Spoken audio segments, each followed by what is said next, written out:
नए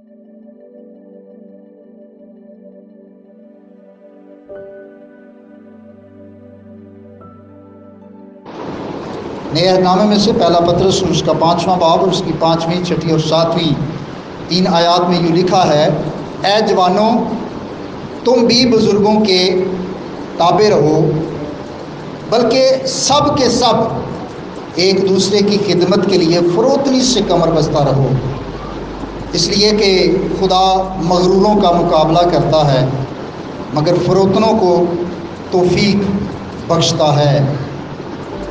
बस खुदा के कभी हाथ के नीचे फ़रोतनी से रहो ताकि वो तुम्हें वक्त पर सर बुलंद करे और अपनी सारी फ़िक्र उसी पर डाल दो क्योंकि उसको तुम्हारी फ़िक्र है। खुदा के मुक़द्दस पाक कलाम का पढ़ा और सुना जाना हम सब के लिए बायस बरकत हो। ये जो आयात हैं ये ख़ास तौर पर नौजवानों को मुखातब कर रही हैं और नौजवानों के साथ यहाँ पर खुदा के कलाम को शेयर किया गया है। खुदा के कलाम का हर एक हिस्सा हम सब के लिए है अमूमी तौर पर, लेकिन बिलखुसूस ये जो आयात हैं ये जो नौजवान हैं उनके साथ बात की गई है। हमने देखा कि इस ख़त में से हमें हर एतवार एक नया मज़मून मिलता है। हम हर एतवार एक नई बात खुदा के कलाम में से सीखते हैं और फिर इसमें हमारा एक सीक्वेंस है, एक तरतीब है जिसके लिए हम खुदा की शुक्रगुजारी करते हैं कि तरतीब के साथ हम खुदा के कलाम की बातों को सीख रहे हैं। इसमें जो पहली बात नौजवानों को सिखाई गई है या बताई गई है, और ना सिर्फ नौजवानों के लिए बल्कि हम सब के लिए है, चाहे कोई बच्चा है या कोई उम्र में बड़ा है, उसके लिए भी जो ख़ास बात है वो ये है कि ऐ जवानों, तुम भी बुज़ुर्गों के ताबे रहो। सो जो नौजवानों को यहाँ पर पहली नसीहत की गई है वो क्या है? ताबेदारी की। और किन की ताबेदारी करनी है? बुज़ुर्गों की। कभी कभी हम सोचते हैं कि आज एक मॉडर्न वर्ल्ड में हम रह रहे हैं और हम अपने वालिदैन से या उनके वालिदैन या जो और बुज़ुर्ग हैं हम उनसे ज़्यादा वेल एजुकेटेड हैं, हम ज़्यादा दुनिया की खबर रखते हैं, हमारे पास इंफॉर्मेशन ज़्यादा है। और कभी कभी ये चीज़ें हमारे लिए एक चैलेंज बन जाती हैं कि हम फिर बड़े और जो बुज़ुर्ग होते हैं उनका एहतराम करना छोड़ देते हैं, उनकी ताबेदारी छोड़ देते हैं, ये सोचते हुए कि नहीं हम उनसे ज़्यादा हमें पता है, उनसे ज़्यादा हम एजुकेटेड हैं। आज की दुनिया का इन बुज़ुर्गों को क्या पता, इन बड़ों को क्या पता, जो आज का दौर है ये हमें पता है। और ये एक ऐसी आजमाइश बनती है नौजवानों के लिए कि वो बुज़ुर्गों के ताबे नहीं रहते। अब ताबेदारी में क्या बात है? बुजुर्गों का एहतराम करना, उनकी इज्जत करना। अब मैं या मेरे जैसे जो हमारी जनरेशन है, हमारे दौर में जो बुजुर्ग होते थे उनका एक बड़ा एहतराम होता था, बड़ी इज्जत उनकी की जाती थी, ना सिर्फ अपने ख़ानदान के बुजुर्गों की बल्कि जो गली मोहल्ले के बुजुर्ग होते थे, इवन रिश्तेदारों के भी बुजुर्ग होते थे। तो बुजुर्गों का एक बहुत उनकी बड़ी इज्जत की जाती थी, उनका बड़ा एहतराम किया जाता था। हालांकि ये वो दौर था जब लोग इतने ज़्यादा वेल एजुकेटेड नहीं थे। उस वक्त तो मैट्रिक भी कोई होता था तो बड़ी बात होती थी। आज तो हमारी कलीसियाओं में ये शुक्रगुजारी की बात है कि ग्रेजुएट्स लोग होते हैं, मास्टर्स किया होता है, अच्छी डिग्रीज लेकर अच्छे प्रोफेशनल्स होते हैं, अच्छी जगहों पर जॉब कर रहे होते हैं। सो कहने का मकसद ये है कि ये उस दौर में जब लोग इतने तालीम याफ्ता नहीं थे तो बुजुर्गों का एहतराम ज़्यादा था। और आज जब तालीम ज़्यादा है, वसाइल ज़्यादा हैं, तो बदकिस्मती से जो बुजुर्गों की ताबेदारी है वो भी ख़त्म हो गई है। आज का नौजवान वो अपने बाप को, अपनी माँ को या और दीगर जो घर में बड़े हैं, बुजुर्ग हैं, कहते हैं आपको क्या पता है, आप पुराने दौर के लोग हैं, हम आज की दौर की जनरेशन है, हमें आपसे ज़्यादा पता है। लिहाजा वो माँ बाप की बात को मानने के लिए बिल्कुल तैयार नहीं होते। अब ये जो एहतराम है, बार बार लफ्ज़ करता ना, इज्जत, आपको पता है 10 हुक्मों में भी क्या हुक्म दिया गया इंसानों के हवाले से, खास तौर पर कि तो अपने बाप और माँ की इज्जत करना। अब अगर हम कहें जी इज्जत तो हम बड़ी करते हैं लेकिन बात नहीं मानेंगे, क्या समझते हैं ये इज्जत है? बात ना मानना तो सबसे बड़ी इंसल्ट होती है, ये तो सबसे बड़ी बेइज्जती है माँ बाप की अगर हम करते हैं। ये तो अगर हम बड़े बुजुर्गों की बात नहीं मानते तो ये हम बहुत ज़्यादा उनकी इंसल्ट करते हैं। तो ताबेदारी में ज़रूर है कि हम अपना आप उनके सुपुर्द करें और हमेशा उनका एहतराम किया करें, उनकी बात को मानें, उनकी फरमाबरदारी में ज़िंदगी को गुजारें। आज जहाँ पर जो नौजवान हैं, बेटे हैं, बेटियां हैं, टीनेज हैं, मैं आपको बताऊँ, मैंने अपनी ज़िंदगी का असूल ये शुरू से बनाया था कि मैं हमेशा बुज़ुर्गों की बात को मानूंगा, चाहे मुझे वक्ती तौर पर लगे कि ये मेरा नुकसान है। और मैंने खिदमत में और ख़िदमत के अलावा आम जो ज़िंदगी है, मैंने हमेशा बड़ों और बुज़ुर्गों को अहमियत दी है, उनकी इज्जत की है और उनकी बात को माना है, और खुदा ने हमेशा मुझे सरफराजी दी है। इसलिए मैं आप सब नौजवान बच्चों को ये कहना चाहता हूँ कि बुज़ुर्गों का एहतराम करना शुरू करें। कभी कभी हमारी शख्सियत में इतना एग्रेशन होता है, इतना गुस्सा होता है, इतना तैश होता है कि हम जब भी बात करते हैं तो बदतमीजी से बात करते हैं, माँ से, बाप से, बुजुर्गों से। कभी कभी तो हम उनकी बात सुनते ही नहीं है। अच्छा, बात तो ना सुनना भी बदतमीजी है। एक तो होता है ना, हम कहें नहीं जी हम ऊंची आवाज में नहीं बोलते, एक होता है कि सुनी नहीं बाहर ही निकल जाना, ये भी बदतमीजी है, ये भी बेअदबी है। हमें हमेशा बड़ों की, बुजुर्गों की बात को सुनना है और उनकी ताबेदारी करनी है। खुदा के कलाम में से एक और हवाला मैं चाहता हूँ आप देखें, पुराने अहदनामे से अहबार की किताब और उसका 19वां बाब।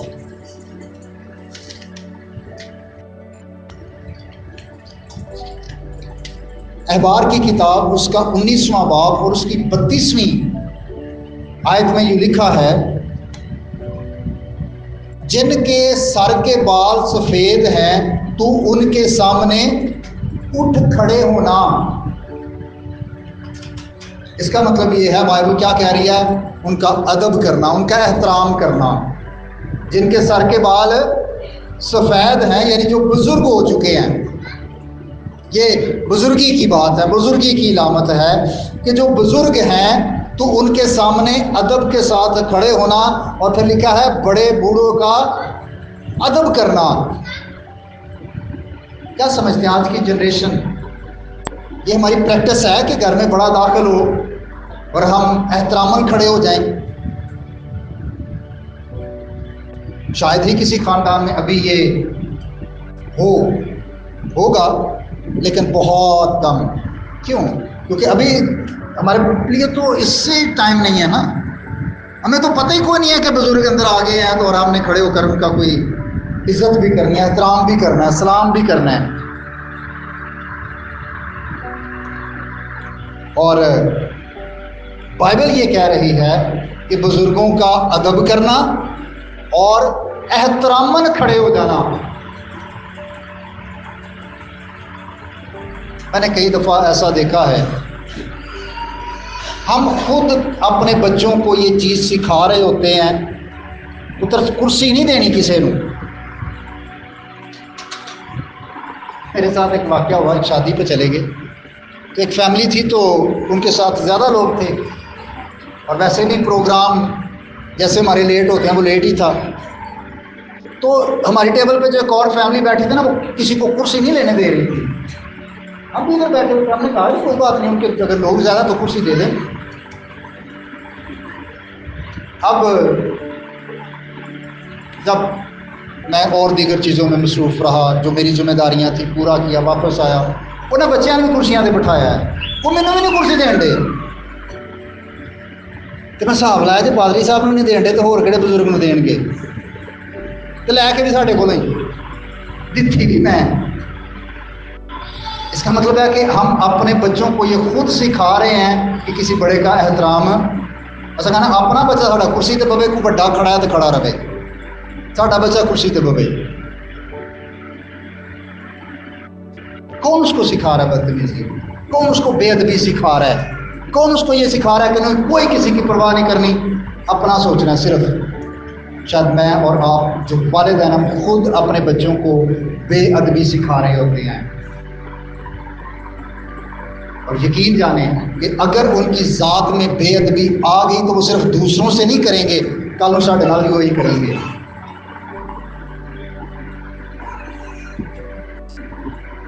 तो मैं पिछले दिनों पढ़ रहा था कहीं से कि बुजुर्गी में आपको आपके बच्चे नहीं संभालेंगे, तरबियत संभालेंगे। असं कहते हैं ना साढ़े बच्चे सानू संभालेंगे, तो जो तरबियत सही नहीं ना उन्होंने बच्चों को नहीं संभालना। हमारी तरबियत जो हम बच्चों की करेंगे ये हमें संभालेगी। और कभी कभी हम खुद वालिदैन अपने बच्चों को बेअदबी सिखाते हैं। जब हम बच्चों के सामने खुद अपने बुजुर्गों से अच्छे तौर से पेश नहीं आते, फिर हमारे बच्चे भी ये सीखते हैं कि कोई मसला नहीं। हमें खुद बच्चों को एक अच्छा नमूना देना है। घर में जो बुजुर्ग हैं, जो बड़े हैं, उनकी इज्जत, उनका एहतराम करके। जे असा उन्होंने कहना है बुढ़ा ते ओ बुढ़ी ते माई, तो साढ़े बच्चों सुन के तो कल उन्होंने सानू भी यही कहना है। लेकिन अगर वो आज देखेंगे कि मेरा बाप, मेरी माँ घर में जो बड़े हैं, बुजुर्ग हैं, उनका एहतराम करते हैं, बच्चे ऑटोमेटिकली सीखेंगे। मुझे याद है मेरे बचपन की बात है, गांव में हम रहते थे तो ऐसे चारपाई के ऊपर एक बुजुर्ग बैठे हुए थे, उनके खानदान के भी नहीं थे, कोई और मोहल्ले में से। एक नौजवान बच्चा आया, वो उनके वो सराहने वाली साइड पे बैठ गया। उसके बाप ने देखा, उस लड़के के बाप ने, वो आया उठ के मुंह पे उसके आया, उसके मुंह पे एक थप्पड़ मारा और उसको ये सिखाया कि आपने बड़ों के ऊपर वाली जगह पर नहीं बैठना।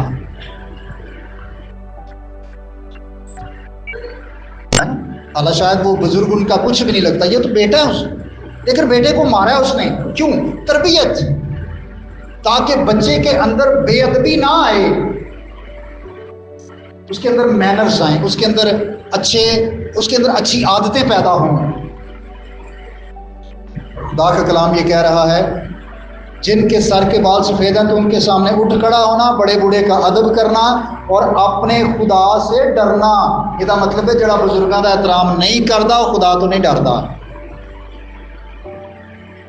जिस शख्स की ज़िंदगी में, जिस नौजवान की ज़िंदगी में, चाहे वो बेटा है, बेटी है, बड़ों का, बुजुर्गों का एहतराम है, वो उनकी इज्जत करता है, उनका अदब करता है, इसका मतलब है खुदा का खौफ उसकी ज़िंदगी में है। जो शादीशुदा मर्द, शादीशुदा औरत अपने बड़े बुजुर्गों का एहतराम करता है, करती है, इसका मतलब है उसकी ज़ात में खुदा का खौफ है। लेकिन अगर हम बड़ों का, बुजुर्गों का एहतराम नहीं करते, इज्जत नहीं करते, अदब नहीं करते, तो खुदा का कलाम आज वाज़ेह तौर पर हमें ये सिखा रहा है कि हमें खुदा से भी डरना है। और खुदा से डरने का एक और बेहतरीन तरीकाकार ये है कि हम अपने बड़ों का और बुजुर्गों का एहतराम करें। इंसान जब बुजुर्गी में चला जाता है तो अक्सर उसकी जो आदत होती है ना, वो बच्चों जैसी हो जाती हैं। उसकी बातें कई दफ़ा बच्चों जैसी होती हैं, उसकी ख्वाहिशात कई दफ़ा बच्चों जैसी होती हैं। और कभी कभी लोग मजाक भी बनाते हैं बुजुर्गों का।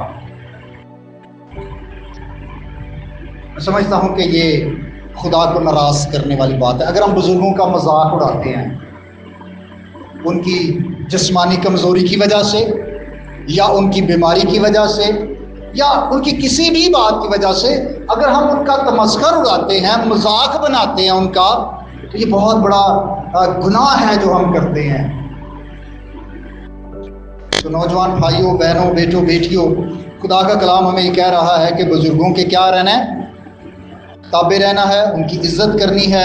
और ना सिर्फ नौजवानों को ये करना है बल्कि हम सब को ये करना है कि जितने भी हमसे उम्र में बड़े हैं,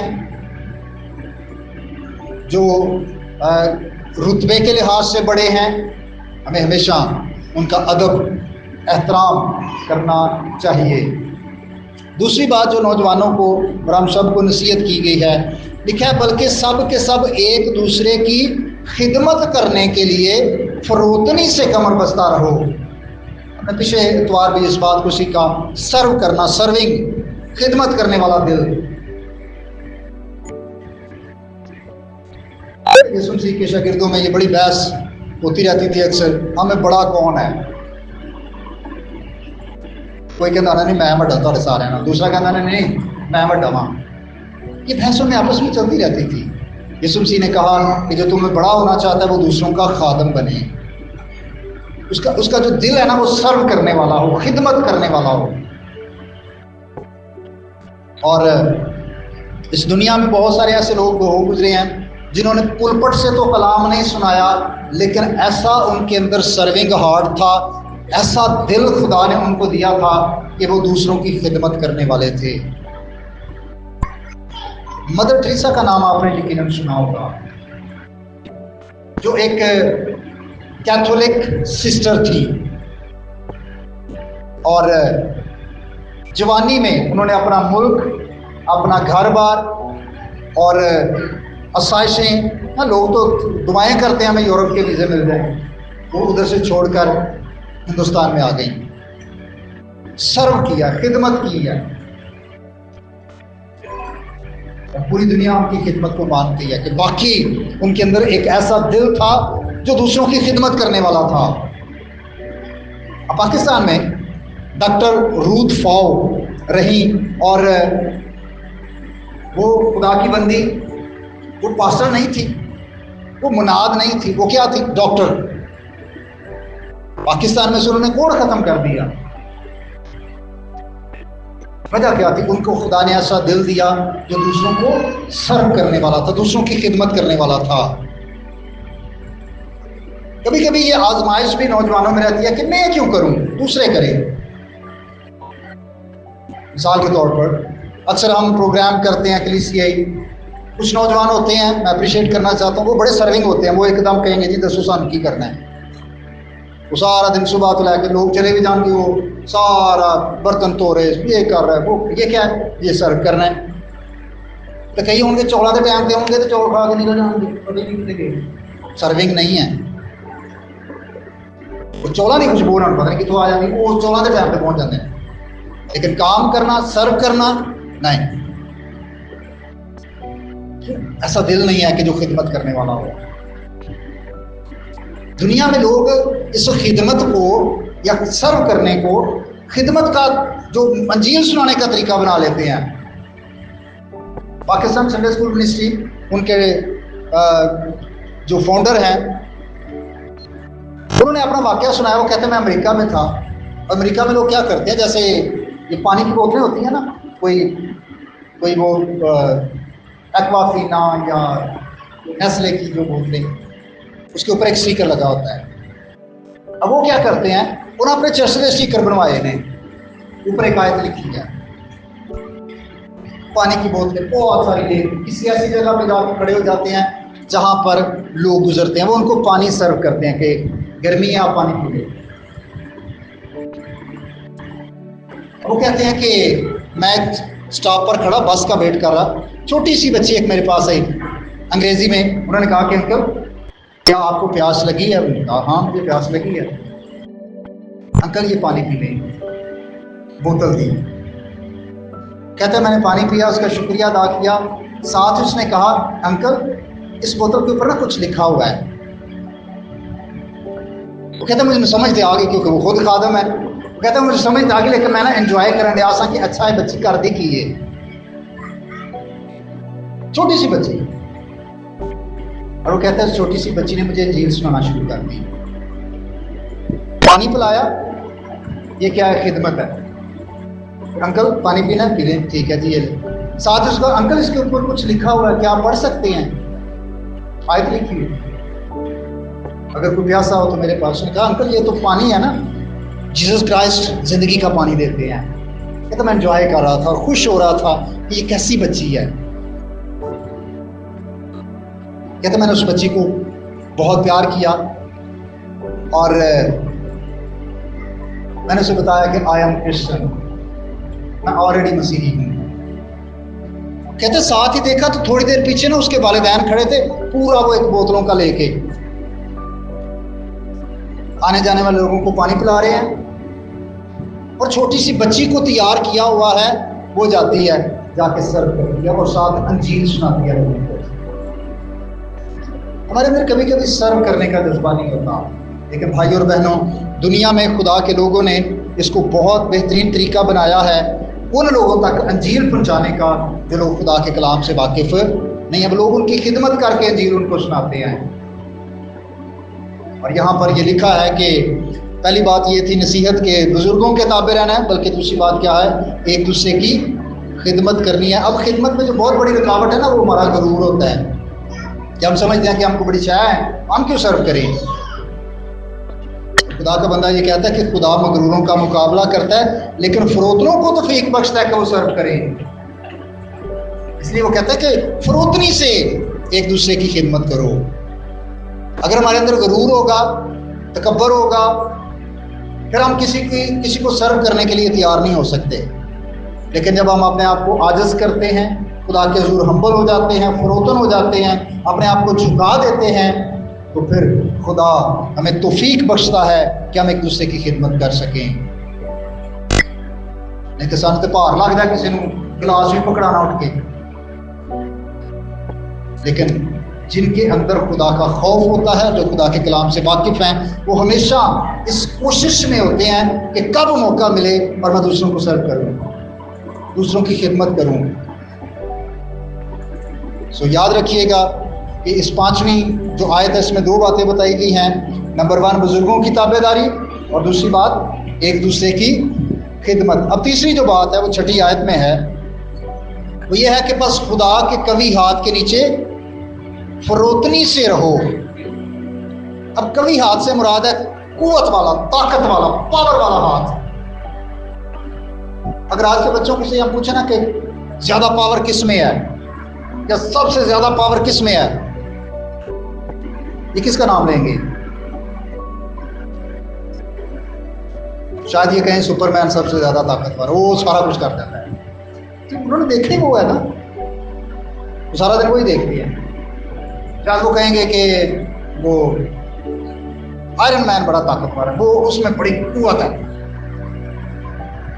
चाहे वो किसी और कैरेक्टर का नाम ले, कहेंगे वो ताकतवर है, मोटू ताकतवर है, उसमें से खा के सारा कुछ करता है। हमारे बच्चों को यही पता है कि ये सबसे ज्यादा ताकतवर ये है। इनकी निगाह में सबसे ज्यादा ताकतवर कौन है? Cartoon characters. अगर बड़ों की बात करें, हम शायद कहें कि जी आज तो बड़ी बड़ी मशीनरी आ गई और बड़ी बड़ी ताकतवर चीजें, ताकतवर मशीनरी आ गई है, पता नहीं क्या से क्या कर देते हैं। आपने कभी डायनामाइट के बारे में सुना है? जिससे पहाड़ों को तोड़ा जाता है ताकि मादनियात उससे निकाली जाए, सोना और इस तरह की जो चीजें होती हैं। वो डायनामाइट एक ऐसी ताकतवर चीज है कि वो पहाड़ों में उसको लगा देते हैं, वो ब्लास्ट होता है, फटता है, और इतना ताकतवर कि पहाड़ जो इंसानी कुव्वत से उनको हिलाना मुश्किल है, पहाड़ रेजा रेजा हो जाते हैं। वो बहुत ताकतवर है ना। आसमानी बिजली बड़ी ताकतवर है, गिरती है, अगर इंसानों पे गिरे क्या होता है? एकदम, है ना। ये जो इंसानों ने बिजली बनाई हुई है ना, बहुत सारे कई दफ़ा गलती से या किसी वजह से करंट लगता है, कई दफ़ा लोग उससे हलाक हो जाते हैं, कई दफ़ा वो बच भी जाते हैं। करंट लगता ज़रूर है लेकिन बचत हो जाती है। आसमानी बिजली से बचने के चांसेस, अगर वो इंसानों पर गिरे, इंसान क्या है? मर जाते हैं। जानवरों पर, इवन दरख्तों पर अगर गिरे, दरख्त सूख जाते हैं, सड़ जाते हैं, इतनी उसमें ताकत है। लेकिन भाई और बहनों, इन सारी चीजों को खल करने वाला, उसमें कितनी ज्यादा ताकत होगी? खुदा जिसने डायनामाइट को बनाया, खुदा जिसने आसमानी बिजली बनाई है, खुदा जिसने और इस दुनिया में बड़ी बड़ी ताकतवर चीज़ें बनाई हैं, उस खुदा की कुव्वत को कोई शख्स माप नहीं सकता। उस खुदा की कुव्वत का कोई अंदाज़ा नहीं कर सकता कि खुदा क्या से क्या कर सकता है। उस खुदा में कितनी ताकत है, उस खुदा में कितनी कुदरत है कि वो क्या से क्या कर सकता है। आज हम अपने मसाइल को लेकर, अपनी परेशानियों को लेकर, अपने फ्यूचर को लेकर, अपने कैरियर को लेकर बहुत दफ़ा परेशान होते हैं, लेकिन याद रखें कि ये हम नहीं कर सकते, लेकिन खुदा अपनी कुव्वत से, अपनी कुदरत से सब कुछ कर सकता है। वो हमारा कैरियर बना सकता है, वो हमारा फ्यूचर ब्राइट कर सकता है। हमें क्या करना है? लिखा है कि खुदा के कभी हाथ के नीचे फरोतनी से रहो ताकि वो तुम्हें वक्त पर सरबुलंद करे। सरबुलंदी का एक वक्त है। खुदा ने कब किसको सरफराज कर देना है, खुदा ने कब किसको तरक्की दे देनी है, किसको प्रोमिनेंट कर देना है, किसको खुदा ने कहाँ से कहाँ तक ले जाना है, ये खुदा के अपने मंसूबे हैं। और हर शख्स की ज़िंदगी के लिए खुदा ने अपना एक टाइम मुकर्रर किया है। खुदा अपने एक टाइम के मुताबिक चलता है। हमें क्या करना है? उस वक्त का इंतज़ार, जो कि बड़ा मुश्किल है। आजकल के दौर में नौजवान तो बड़े उतावले होते हैं और वो कहते हैं सारी चीज़ें फटाफट हो जाएं, फटाफट मेरा कैरियर बन जाए, फटाफट मेरा ये हो जाए, मेरा वो हो जाए, मेरा, और वो खुदा के वक्त का इंतज़ार नहीं करते। कई दफ़ा हम अपनी ज़िंदगी के फ़ैसले लेते हैं, अपनी अज़वाजी ज़िंदगी के फ़ैसले लेते हैं, अपनी ख़ानदानी ज़िंदगी के फ़ैसले लेते हैं खुदा की मर्ज़ी के ख़िलाफ़। वक्त का इंतज़ार नहीं करते, जल्दबाजी करते हैं। माँ नहीं मनने, प्यो नहीं मनने, आप ही फैसला कर लिया, जल्दबाजी। खुदा के वक्त का इंतज़ार नहीं किया, गलत फैसले कर बैठते हैं, बाद में भुगतते हैं। खुदा के वक्त का इंतज़ार करना बहुत ज़रूरी है। खुदा के कभी हाथ के नीचे फरोतनी से रहेंगे। वो क्या करेगा? वक्त पर सर बुलंद करेगा। आखिरी बात जो 7वीं आयत में है, और अपनी सारी फिक्र उस पर डाल दो क्योंकि उसको तुम्हारी फिक्र। आज का इंसान बहुत ज़्यादा एंजाइटी का शिकार है, डिप्रेशन का शिकार है, तो फिक्रें बहुत हैं, मसाइल बहुत हैं। दुनिया के हालातों वाक़यात हमें परेशान कर देते हैं, मुल्की हालात कभी कभी परेशान कर देते हैं, हमारे जो माली मसाइल होते हैं उसकी वजह से जॉब्स नहीं मिल रही होती, या जो हमारे अखराजात होते हैं वो हमारी आमदन से कहीं ज़्यादा हो रहे होते हैं। तो ये सारी चीज़ें हमारे लिए मसाइल का शिकार जब बनते हैं तो ये बहुत ज़्यादा हमें डिप्रेशन में ले जाती हैं, हम फिक्रमंद हो जाते हैं। और इन फिक्रों की वजह से हमारी जिस्मानी हालत भी ख़राब होती है, हमारी रूहानी हालत भी ख़राब होती है। क्यों? अगर फिक्रमंद रहेंगे तो शुक्रगुजारी कब करेंगे? हर वक्त पर फिक्रमंद ही रहेंगे, ऐ भी नहीं होया, ऐ भी नहीं होया, ऐ पता नहीं किदो होएगा, वो पता नहीं किदो होएगा। वो फिर हम कभी भी खुदा का शुक्र नहीं कर सकेंगे। फिर नहीं हम कह सकें खुदा तेरा शुक्र है, फिर हम कहेंगे नहीं नहीं नहीं, अभी तो बहुत कुछ रहता होने वाला।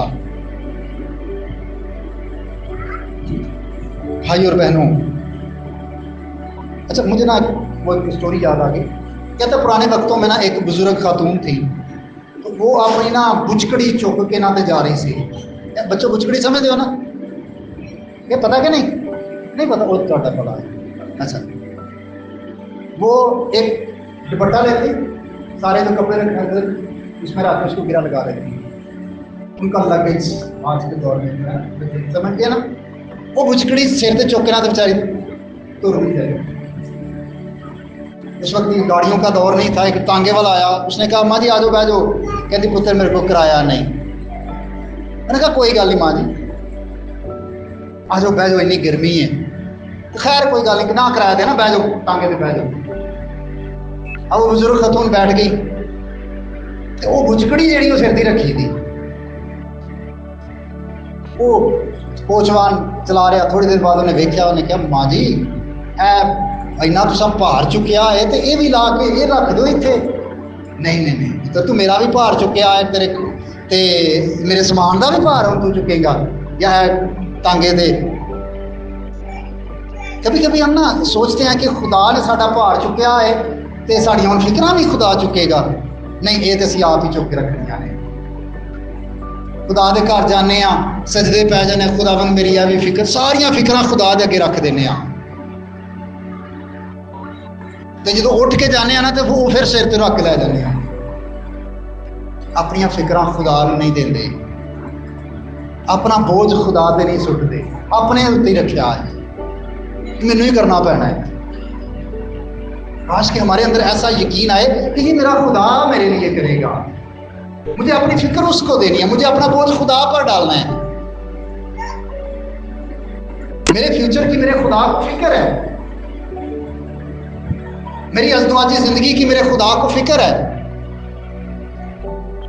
मेरी पढ़ाई की मेरे खुदा को फिक्र है, मेरे कारोबार की मेरे खुदा को फिक्र है। तो यीशु मसीह हमारी फिक्र करते हैं। उन्होंने हमें फिक्रमंद होने से मना किया है। उन्होंने कहा फिक्रमंद होकर ये ना कहो कि क्या खाएंगे, क्या पिएंगे, क्या पहनेंगे। ये फ्यूचर की बात है ना। यीशु मसीह ने कहा फ्यूचर के लिए फिक्रमंद ना हो। यीशु मसीह ने घास की मिसाल दी कि खुदा को घास की फिक्र है, जंगली फूलों की फिक्र है, खुदा को चिड़ियों की फिक्र है। तो जिस खुदा को चिड़ियों की फिक्र है वो हमारी क्यों ना फिक्र करेगा? उनका तो सिर्फ खालक है, हमारा तो बाप है। अगर खालक की हैसियत से उसको घास की फिक्र है, उसको चिड़ियों की फिक्र है, उसको फूलों की फिक्र है, तो हमारा आसमानी बाप क्यों ना हमारी फिक्र करेगा? यीशु मसीह ने कहा कि तुम उसकी रास्तबाज़ी, उसकी बादशाही तलाश करो, बाकी सारी चीज़ें तुम्हें इनाम में मिल जाएंगी। भाई और बहनों, ज़रूरत यह है कि हम अपना बोझ, अपनी फिक्रें खुदा पर डाल दें। और कलाम यकीन दहानी कराता है कि उसको हमारी फिक्र है। वैसा बाप नहीं है जो लापरवाह हो। जैसा भी बाप हो ना, उसको बच्चों की बड़ी फिक्र होती है। हाँ, कई लापरवाह भी होते हैं, बाप तो होते हैं लेकिन लापरवाह होते हैं, लेकिन हमारा आसमानी बाप कभी भी लापरवाह नहीं है, वो हमारी फिक्र करता है। ज़रूरत इस बात की है कि हम अपना बोझ, अपनी फिक्रें, अपनी टेंशन्स जो भी हैं, जिस भी नोयत की हैं, खुदा के सामने रखें। खुदा ये मसाइल है मेरे लिए, मैं इन चैलेंजेस से लड़ रहा हूँ, खुदा मेरी मदद कर। और जब हम अपनी फिक्रें उस पर डालते हैं, हमारा खुदा हमारे बोझ को उठाता, हमारी फिक्र करता है, और वो हमसे बेहद प्यार करता है, क्योंकि हमारा आसमानी बाप है। भाई और बहनों, खुदा का कलाम आज हम सबको ये सिखाता है कि हमें अपने बड़ों का, बुजुर्गों का एहतराम करना है, जो उम्र में बड़े हैं, जो रुतबे में हमसे बड़े हैं। कई दफ़ा ऐसे भी होता है कि उम्र में तो छोटा होता है, लेकिन रुतबे में हमसे कोई बड़ा हो सकता है। हमें उनका भी एहतराम करना है। फिर कोशिश करें हमेशा एक दूसरे को सर्व करने की। और ये सर्विंग सिर्फ बाहर नहीं है, घर दे विच भी भैन भरा भी एक दूजे को सर्व कर सकते हैं, भैणा भैणा भी एक दूजे को कर सकते हैं, भरा भरा भी एक दूजे को सर्व कर सकते हैं। हमें खुदा के हाथ के नीचे फरोतनी से रहना है, वक्त का इंतजार करना, राइट टाइम। खुदा राइट टाइम पे ब्लेस करता है, हमें उस वक्त का इंतजार करना चाहिए। और ज़रूर है कि अपनी सारी फिक्रें खुदा पर डाल दें, इस यकीन के साथ, इस भरोसे के साथ कि खुदा को मेरी फिक्र है। मेरी इंडिविजुअली हम में से हर कोई अपने आप को ये कह सकता है यकीन के साथ, खुदा को मेरी फिक्र है। क्या आप इस जुमले को कह सकते हैं अपने लिए? आइए मिलकर सारे कहें, खुदा को आगे मेरी फिक्र है, यकीन के साथ कि खुदा को मेरी फिक्र है। और इस पर हमें ईमान रखने की जरूरत है, और बाकी खुदा आपकी फिक्र करता है। खुदा आप सबको इस कलाम के वसीला से बरकत दे। आमीन। अब तक हमारा चैनल सब्सक्राइब नहीं किया तो अभी सब्सक्राइब करें और बेल आइकॉन को क्लिक करके हमारी लेटेस्ट वीडियोस के बारे में अपडेट जानें।